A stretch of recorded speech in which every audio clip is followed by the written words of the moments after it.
теперь до сна.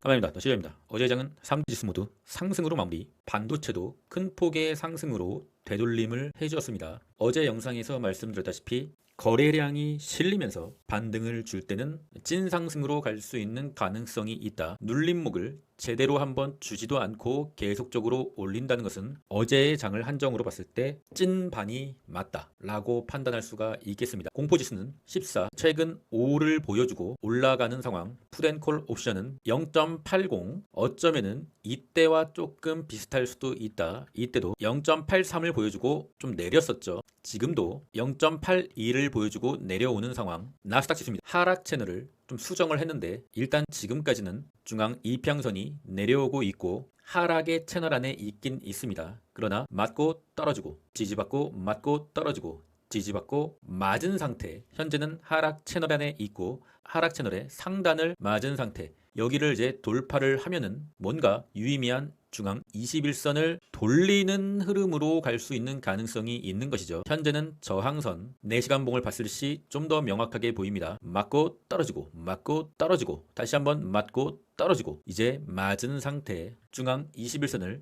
이 구간에서 돌리려다가 실패를 하고 다시 한번 돌리려다가 실패를 하고 다시 한번 이제 돌리려고 하는 상태. 참 힘들죠. 그래서 이 하락의 추세가 시작되면은 좀처럼 방향을 돌리는 게 쉽지 않다는 게 이 추세라는 것은 한번 꺾이면은 강한 매집이 있은 후에야 돌아갈 수가 있다. 현재 기준으로 마이너스 한 1% 정도의 하락으로 중앙 이평선을 다시 한번 재차 확인하러 가는 상황이 온다 하더라도 가능성이 아예 없는 것은 아닙니다. 여기서 지지받고 다시 한번 뚫어주면은 드디어 저점 여기서 돌려준다고 하면은 저점을 처음으로 높이는 그러한 상황이 될 수 있기 때문에 그렇기 때문에 오늘 밤에 마이너스 1% 정도의 되돌림 상황이 온다 하더라도 상황을 좀 더 지켜봐도 될 것 같아요. 여기서 지지해주면은 드디어 이 검정색 하방의 추세를 뚫고 4시간 봉의 일목균형표 뚫고 올라가면은 반격의 시작.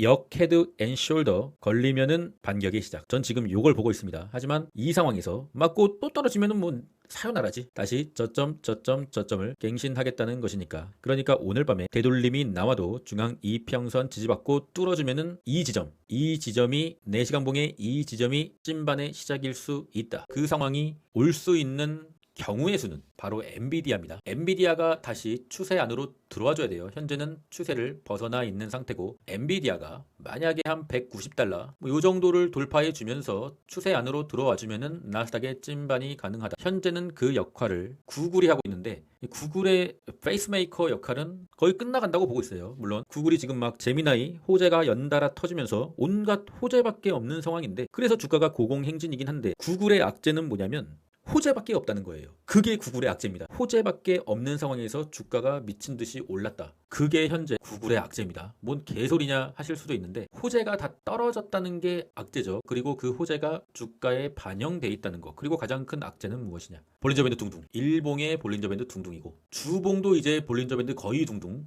월봉도 이제 볼린저 밴드 둥둥이지 않습니까? 구글은 보유자의 영역이다. 구글에 지금 매수로 뛰어드는 것은 마치 엔비디아가 요 200달러 돌파할 때 있잖아요. 볼린저 밴드 둥둥.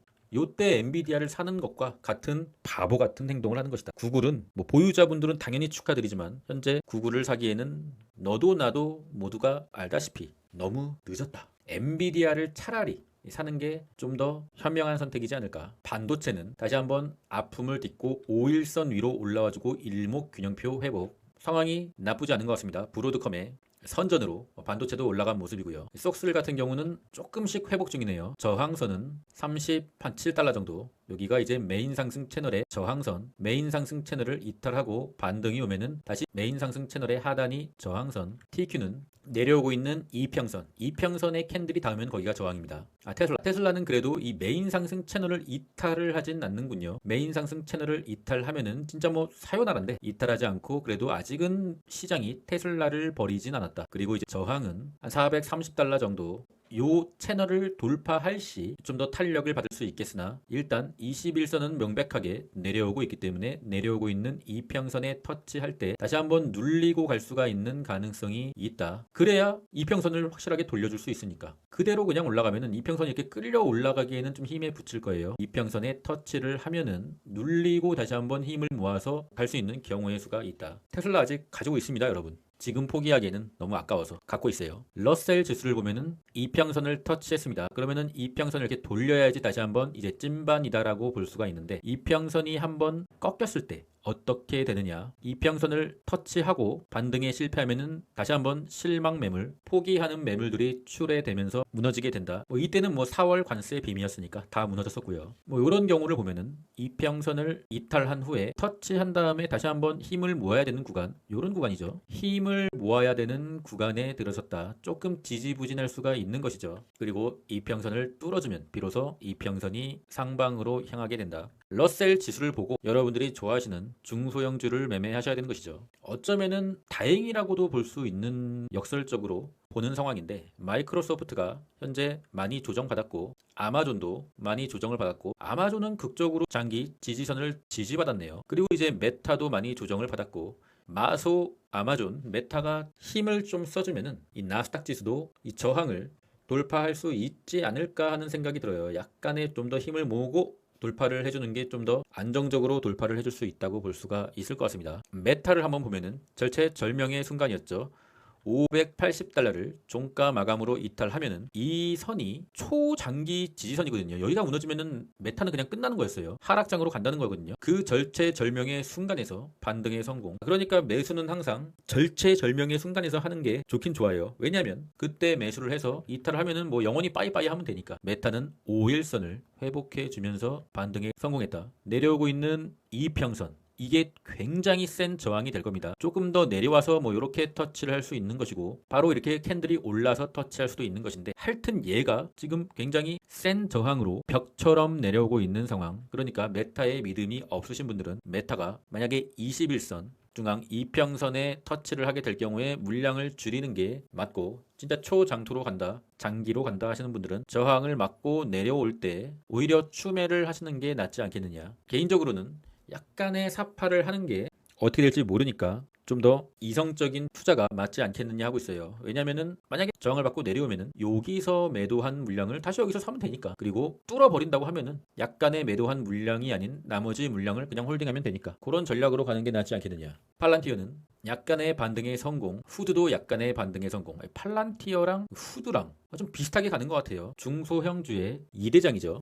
전체적으로 중소형주도 약간의 지금 반등의 기미가 보이고 있습니다. 금리 인하 기대감이 80%가 된 거죠. 현재는 공포지수도 공포지수인데 이 금리 인하 확률에 의해서 시장이 좌우지좌우지 되고 있다. 금리 인하 확률이 한 90%까지 올라갔었던 적이 있었는데 현재는 80%니까 이 금리 인하 예측 확률이 조금 더 올라갈 수 있지 않겠느냐. 오랜만에 보는 이제 비트마인인데 비트마인이 이 구간에서 중앙 이평선을 돌파하고 다시 한번 지지받고 여기서 반등을 해줬어야 되는데 여기서 이제 다시 저항을 받고 무너지니까 여기서 사람들이 다 포기하고 나간 거예요. 그리고 이제 다시 한번 반등을 시작하고 있는 것이죠. 코인의 상승으로. 그러면은 여기서 다시 중앙 이평선을 다시 재차 터치하는 요 자리 한 29달러 정도 요 자리에서 만약에 조정이 온다 했을 시 다시 한번 지지를 받고 상승을 하면은 요 구간에서 하방 추세 상단까지 가는 요 구간의 상승이 남아 있을 수 있다. 단기 트레이딩 하시는 분은 참고하셔도 될 것 같고요.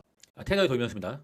테더의 도미넌스가 이 파란색 선 여기까지는 좀 내려올 거라고 봤던 게 무엇이냐면 테더의 도미넌스 주봉상 이 파란색 선이 주봉의 볼린저 밴드 상단선이었어요. 현재 테더가 주봉 볼린저 밴드 둥둥이라서 다시 한번 볼린저 밴드 상단으로 붙이는 하락이 올 수 있을 거라고 말씀드렸었죠. 당연한 파동의 원리입니다. 끝없이 오르는 것도 없고 끝없이 내리는 것도 없고 파동을 그리면서 오르락 내리락 하기 때문에 가능한 일이고요. 그 선이 지금 파란색 선 일봉으로 보면은 살짝 거의 터치를 한 거죠. 거의 터치를 했다고 봐도 되는 거예요. 이거는 거의 간격이 차이 나지 않으니까. 그래서 어젯밤 당연히 나와야 되는 데드캣이 나왔다고 보고 있습니다. 데드캣 다 나온 거예요. 현재 코인 같은 경우는. 그러면은 이제 더 테더의 도미넌스가 내려서 코인이 오를 수 있느냐를 봐야겠죠. 그러면 이제 4시간 봉을 봐야 돼요. 4시간 봉상 현재 중앙 이평선이 조금 꺾이는 모양새다. 내려오고 있는 거죠. 어제 다시 한번 리테스트를 하고서 실패했으니까 다시 내려오는 상태. 다행인 거는 스토캐스틱이 과매도권에 파도를 그리고 있다. 스토캐스틱이 이런 식으로 돼야지 코인들이 오를 수가 있는 것이죠. 일단은 기술적으로 나올 수 있는 코인들의 데드캣은 현재 다 나온 상황.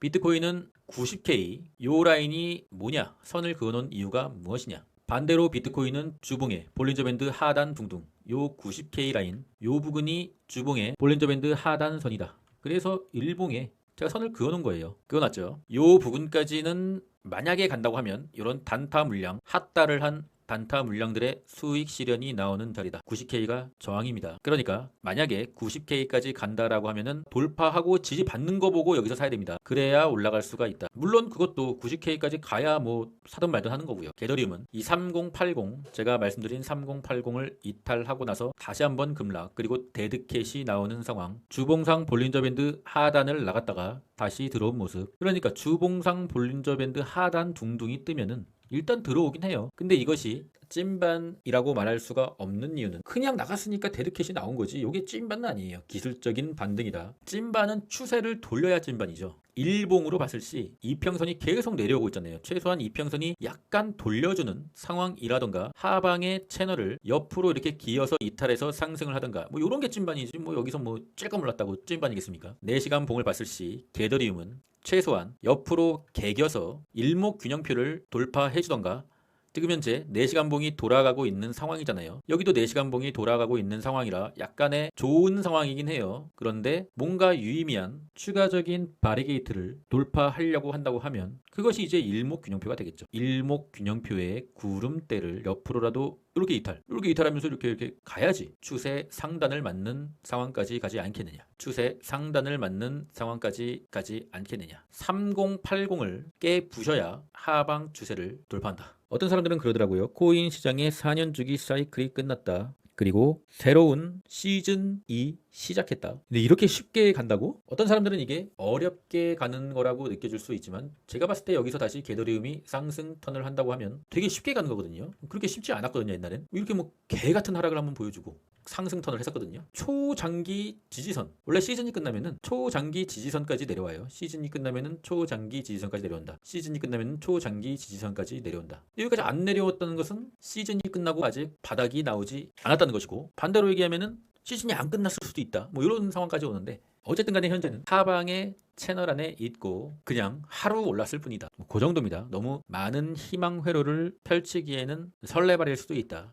오늘의 일정은 아날로그 디바이스 그리고 장후에 대래 실적 발표가 있고요. 그리고 이제 9월 생산자 물가지수 PPI 발표가 되는데 당연히 낮게 나오는 게 좋겠죠. 그런데 9월 달이기 때문에 전에도 말씀드렸다시피 시장에 그렇게 큰 영향을 미치진 않을 것 같아요. 개인적으로 매수를 했었던 FNGU는 양전을 했어요. 그리고 10월 달에 TQ와 속스를 한 계좌씩 전량 매도를 한 건 잘한 선택이었던 것 같고, 나머지 다른 계좌에 TQ와 속스를 또 갖고는 있는데 그것은 평단이 낮아서 갖고 있었던 것이고, 그 새로운 빈자리를 FNGU 스윙으로 대체해야 되지 않겠느냐.